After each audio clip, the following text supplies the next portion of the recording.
अभी आपने झगड़ा देखे हो हस्बैंड और वाइफ के बीच में, जब झगड़ा होता है तगड़ी वाली झगड़ा, वाइफ कहती होगी अपने पति से तेरे बाप का तेरे माँ का, और हस्बैंड भी ये कहता है अपने बीवी से तेरे माँ का तेरे बाप का। तो ये सब जब झगड़ा होता है ना, हंसने के लायक ही होता है। अब मुझे एक बात बताइए, माँ बाप तो सबके सेम होते हैं ना। माँ बाप तो गुरुजन होते हैं, चाहे इसके माँ क्यों ना हो चाहे उसके माँ क्यों ना हो।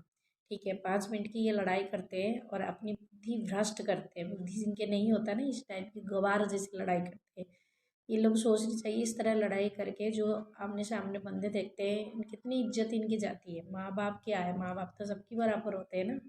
वो तो गुरुजन होते हैं, पूजनीय आदमी होते हैं, उनके बारे में थोड़ी ना ऐसे कहनी चाहिए।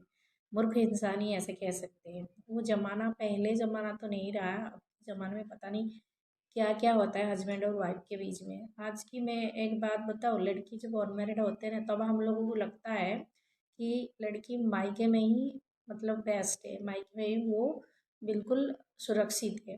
पर जब एक बार एक लड़की की शादी हो जाती है, वो पता नहीं कितनी शादियाँ, आज की डेट की बात करें, उसके बाद उसकी कितनी शादियाँ होंगी, एक शादी के बाद दूसरा भी हो सकते हैं।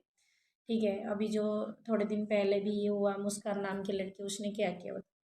इसने अपने पति को मार दिया और दूसरे लड़के के साथ इसके चक्कर था। तो ये बात मैं अभी आप सभी लोगों को कह रही हूँ कि ज़माना बहुत बदल गया। लड़की जब तक मायके में है तब तक आप मान लो कि आपकी लड़की सुरक्षित है, वो एक ही जगह में टिकी हुई है। जब एक बार उनकी शादी हो जाते हैं तो ये समझना फिर मानना तो बहुत ही दिक्कत है कि एक ही जगह अपनी ज़िंदगी काटेगी या फिर और किसी के साथ भी शादी करने की नौबत आएगी। यही हो जाती है। मतलब कलयुग में आजकल इंसान इंसान के ऊपर भरोसा उठ गया है। ठीक है, जो जो अच्छे इंसान होते हैं उनकी कर्म में ही गंदे लड़कियां ही मिलते हैं, ये बात मैं कहती हूँ। और जो गंदे लड़कियां ही होते हैं उनकी भाग्य में बहुत अच्छे और संस्कारी लड़के मिलते हैं। वो भगवान है ना ऊपर वाला, वो जोड़ियाँ वहीं पे बनाता है, किसको क्या मिलना है और किसको क्या नहीं मिलना है। मतलब आज की डेट में एक अच्छा लड़का और एक अच्छा लड़की ढूंढना बहुत मुश्किल हो जाता है। फिर शादी करने के बाद इनके थोड़े दिन तो इनके रिलेशन में बहुत अच्छे चलते हैं, उसके बाद इनके रिलेशन सब खराब, कमियां दिखने लगते हैं। वाइफ को अपने पति की कमियां दिखने लगते हैं और पति को वाइफ की भी कमियां दिखने लगती है। पहले तो ये लोग मैरिज करते हैं, कहते हैं सब कुछ ठीक है, ठीक है। लड़का कहता है भाई नंबर वन लड़की है, लड़की भी कहता है नंबर वन लड़का है। आफ्टर मैरिज 1-2 साल के बाद इन पे दोनों में कमियां दिखने लग जाते हैं। ठीक है, फिर इनकी ज़िंदगी में मान लो कोई तीसरा बंदा आ गया, तो ये दोनों अपने आप की इतने कमियां देखने लगते हैं और बात डिवोर्स तक जाते हैं।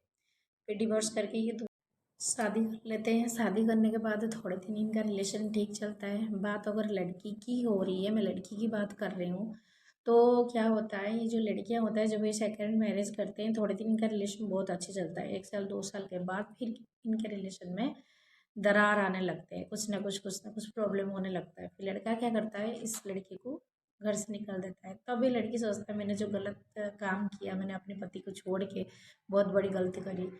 अब वो उसको पछताने में क्या फ़ायदा, जो क्या बोलते हैं चिड़िया चुग गई खेत, ऐसे कुछ कहावत है। अब पछता के क्या फ़ायदा। ठीक है, गलत का परिणाम हमेशा गलत ही होता है। अगर तुम गलत करोगे तो उसका परिणाम भी गलत होगा। पति चाहे कैसे भी हो, पति चाहे कितने भी गंदे हो, पर डाली मत छोड़ा करो, एक ही डाली में रहा करो, तभी जाके ज़िंदगी तुम्हारा अच्छे से बनेगा। अगर 2 डाली तुमने पकड़ा तो वही है ना, डूबने की चांसेस है। चांसेस क्या, पूरे डूब ही जाओगे तुम, ये हो जाएगा। अब जब उसने छोड़ेगा तो ये कहाँ जाएगी अब तुम सोचो। तब तो इसके पति में बहुत कमियां लगते थे, लड़ाई झगड़ा होते थे। अब जब इसने छोड़ दिया ना, ये मायके में जा सकती है, माँ बाप भी इसको धिक्कारेंगे कि गलत काम करने वाला बंदे को कोई नहीं प्यार करता है, चाहे माँ हो बाप हो भाई हो, उनकी भी इज्जत होती है। जब तुम सबकी इज्जत को मिट्टी में मिला के दूसरे के संग भागोगे, अपने पति को छोड़ के, अपने बच्चों को छोड़ के, तो उसका परिणाम क्या होगा? उसका परिणाम तो यही होगा ना, बाद में तुम्हारी ज़िंदगी नर्क से बदतर हो जाएगी। इसलिए जितनी सारी औरतें ऐसे काम करते हैं, तो इन लोगों को मैं अपनी तरफ से एक सलाह दे रही हूँ, ये गलत काम होते हैं। ठीक है, किसी कोई भी आजकल की मतलब मड़ीबाज करते हैं, लड़कियों को बहुत पटाने की तो बहुत कोशिश करते हैं। पर तुम्हें यह सोचनी चाहिए कि मेरा पति है, मेरा परिवार है, यही है मेरे सब कुछ। चाहे पति कितने भी खराब हो, कैसे भी हो, उनको एडजस्ट करके रहना ज़िंदगी का समझदारी है। ठीक है, दुनिया बदल चुका है, पहले जैसे दुनिया नहीं रहा। सब इस्तेमाल करने के लिए ही रहते हैं। किसी के दिल में किसी की फैमिली वाले एक है, मैं ये बात करूँ जो लड़की शादीशुदा है, जिसके बच्चे हैं, मैं उन्हीं की बात कर रही हूँ। कौन ऐसा बंदा है कि बच्चों की मम्मी से प्यार करेगा? कोई प्यार व्यार नहीं होता है, सब ड्रामा होता है, सब अट्रैक्शन होते हैं, ठीक है। यूज करके फेंका जाता है लोगों को, तो समझिए।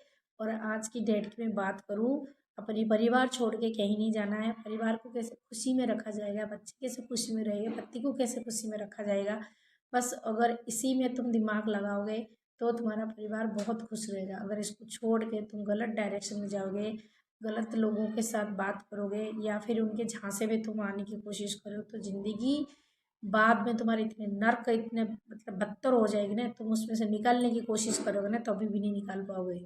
हर तुम्हारा ज़िंदगी रो रो के ही कटेगा। तो अच्छी ज़िंदगी चाहते हो तो अच्छे कर्म करो।